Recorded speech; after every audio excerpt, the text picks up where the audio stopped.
কোনো ভিডিও দেখিয়ে ব্ল্যাকমেল করা হয়েছিল উত্তর ব্যারাকপুর পুরসভার ভাইস চেয়ারম্যান সত্যজিৎ বন্দ্যোপাধ্যায়কে, তাই কি তিনি আত্মঘাতী হয়েছেন? বাড়ির চিলে কোঠা থেকে তার দেহ উদ্ধারের সঙ্গে সঙ্গে 2.5 পাতার একটি চিঠিও মিলেছে, যা সুইসাইড নোট বলেই মনে করছেন তদন্তকারীরা। সেখান থেকে এসব প্রশ্ন উঠছে। শনিবার সকালে বাড়ির চিলে কোঠা থেকে উদ্ধার হয় উত্তর ব্যারাকপুর পুরসভার ভাইস চেয়ারম্যান সত্যজিৎ বন্দ্যোপাধ্যায়ের দেহ।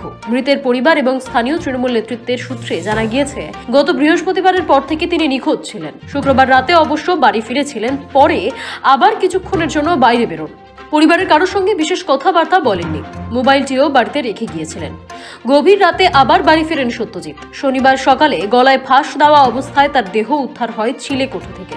সেই সঙ্গে একটি চিঠিও মিলেছে। সূত্রের খবর, দেহের পাশ থেকে মেলা চিঠিতে 2.5 পাতা জুড়ে লেখা। সেটি সুইসাইড নোট বলে মনে করা হচ্ছে। চিঠিতে মোট 4 জনের নাম রয়েছে। সত্যজিতের পরিবারের দাবি, মোবাইলে ভুয়ো ভিডিও দেখিয়ে তৃণমূল কাউন্সিলর তথা উত্তর ব্যারাকপুরের উপপুরপ্রধানকে ব্ল্যাকমেইলিং করা হয়েছিল। সত্যজিৎ বন্দ্যোপাধ্যায়ের মৃত্যুর খবর পেয়ে তার বাড়ির সামনে জড়ো হন অনুগামীরা। ভিড় জমান মহিলারা। তাদের দাদার মৃত্যুর জন্য বারবার এক মহিলাকে দায়ী করতে থাকেন। অভিযোগ করেন, একটি ভিডিও দেখিয়ে তিনি ব্ল্যাকমেল করতেন সত্যজিৎ বাবুকে। এভাবেই নিয়েছেন কয়েক লক্ষ টাকা। ওই মহিলার শাস্তিও দাবি করেন তারা।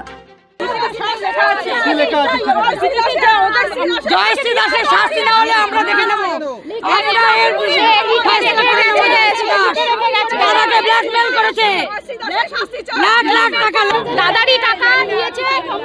দাদা ওখানে চিঠিতে পরিষ্কার ভাবে লিখে গেছে, জয়শ্রী দাসের নাম লিখে রেখে গেছে, তার হাজবেন্ডের নাম লিখে রেখে গেছে যে আমার মৃত্যুর জন্য একমাত্র তারা দায়ী।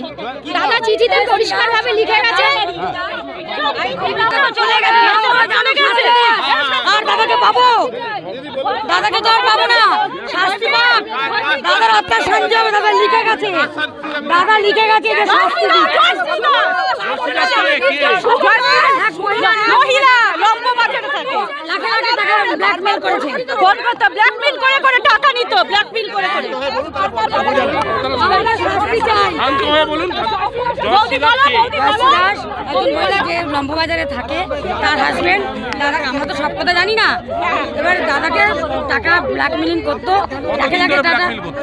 কতদিন ধরে হবে? 1 বছর। ওই জয়শ্রী দাস দাদা অনেক কষ্ট পেয়েছে, মাথায় চাপ নিয়ে পড়েছে, মাথায় চাপ। ঘটনাস্থলে আসেন Barrackpore police commissionerate DC north Ganesh বিশ্বাস। তিনি নিজে বিষয়টি খতিয়ে দেখেন। একদম প্রাথমিক পর্যায়ে আছে জন্য আমি কোনো মন্তব্য করতে রাজি নই। পরবর্তীকালে যা ডেভেলপমেন্ট হবে আপনাদেরকে জানিয়ে দেওয়া হবে। একটা পাওয়া গেছে, কিন্তু আমরা ওগুলোকে ভেরিফাই করে দেখছি। সত্যজিতের অস্বাভাবিক মৃত্যুতে এখনো পর্যন্ত আত্মহত্যার তত্ত্বই জোরদার হচ্ছে। উত্তর ব্যারাকপুর পুরসভার চেয়ারম্যান মলয় ঘোষ জানান, বৃহস্পতিবার তার সঙ্গে দেখা হয়েছিল সত্যজিতের। পুরসভায় বৈঠকও করেছেন। প্রায় 2 ঘন্টা ছিলেন একসঙ্গে। তিনি কিছুই ঠাউর করতে পারেননি। সেরাম তো আমার সঙ্গে লাস্টও বৃহস্পতিবার দিন 2 ঘন্টার মতো আমার সঙ্গে ছিল, প্রায় 2 ঘন্টা। আমার পৌরসভা হিয়ারিং ছিল, মিটিং ছিল, 2 CIC মিটিং ছিল, 2 ঘন্টা ছিল আমার সঙ্গে। খুব পিওরলি কর্ডিয়ালি আলোচনা করেছে। তখন তো আমি কিছুই বুঝতে পারি। 2 ঘন্টা পুরো আমার সঙ্গে ছিল। দীর্ঘদিন আমরা প্রায় সময় বলছি না না না। কারণ ব্যাপারটা কি, আমরা তো যখন পৌরসভায় আসতো তখন আমরা তো সবসময় অ্যাসোসিয়েট ছিলাম না। সবসময় লোকালি যারা ছিল তারা আমার সঙ্গে পৌরসভায় দেখা সাক্ষাৎ হতো, মিটিংয়ে দেখা সাক্ষাৎ হতো, মিটিংয়ে কথাবার্তা হতো। ন্যাচারালি অবসাদ ফবসাদ আমরা এত কর্মব্যস্ততার মধ্যে থাকি, তার মধ্যে আর অতটা আমার এ করা সম্ভব হয় না। আর ক্লোজলি যারা থাকে তারা এগুলো বলতে পারবে, আমার পক্ষে বলা তো সম্ভব না। পরিবারের সদস্যদের সঙ্গে সঙ্গে তারাও চাইছেন সত্য উদ্ঘাটিত হোক এবং সকলেই পুলিশি তদন্তের উপর ভরসা রাখছেন। পারিবারিক কোনো সমস্যা নাকি নেপথ্যে রাজনীতি তা খতিয়ে দেখা হচ্ছে বলেই জানিয়েছে পুলিশ। সৃঞ্জিনী পোদ্দারের রিপোর্ট, সময়, কলকাতা।